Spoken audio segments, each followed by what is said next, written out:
सप्ताह में 7 दिन होते हैं, तो संडे के बाद मंडे, मंडे के बाद ट्यूसडे, ट्यूसडे के बाद वेडनेसडे, वेडनेसडे के बाद थर्सडे क्यों आता है भाई? और ये तो पूरी दुनिया मानती है ना। अब आप बताइए, अगर कोई लॉजिक इस बात का हो, संडे पहले आना समझ में आता है, सबसे प्रमुख ग्रह। और जो हमसे कहते हैं कि आप लोग तो 7 ही ग्रह मानते हैं और 9 होते हैं, तो भाई तुम भी तो 7 दिन मानते हो, मगर सवाल हमसे पूछते हो।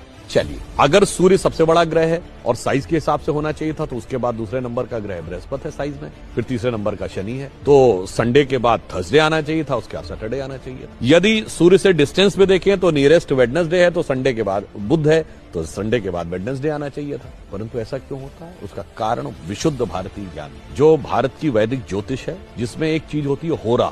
जिन्होंने थोड़ी बहुत एस्ट्रोलॉजी पता होगी उन्हें पता होगा, होरा शब्द जो है इसी से ही ग्रीक में हॉरोस्कोप शब्द जो अंग्रेजी में आया है वो होरा से ही आया है। अब होरा ये होती है कि यदि सूर्य की पहली होरा है तो 24 घंटे के बाद जब 25वां घंटा लगेगा, यानी नेक्स्ट ये जो फर्स्ट होरा होगी वो होगी चंद्रमा की। फिर चंद्रमा के बाद जो नेक्स्ट 25वें घंटे में पहली होरा आएगी वो आएगी मंगल की, मंगल के बाद बुध की। एग्जैक्टली जो वैदिक एस्ट्रोलॉजी के होरा के कैलकुलेशन का जो सीक्वेंस है कि सूर्य, चंद्र, मंगल, बुध, बृहस्पति, शुक्र और शनि, उसी सीक्वेंस में ये हफ्ते के 7 दिन हैं। और ये हम सब ने सुना भी है, ध्यान किसी ने नहीं दिया जब हम पूजा करते हैं अपने घर में। और तो वो नवग्रह शांति का मंत्र सब लोग सुने जरूर होंगे पंडित जी के मुंह से, ध्यान नहीं दिया होगा। उसमें क्या है? ब्रह्मा मुरारी त्रिपुरांतकारी, भानु शशि भूमि सुतो बुधश्च, गुरुश्च शुक्र शनि राहु केतु, सर्वे ग्रहा शांति करो भवन। सबसे पहले क्या है? भानु यानी सूर्य, शशि यानी चंद्रमा, तो मंडे के बाद, संडे के बाद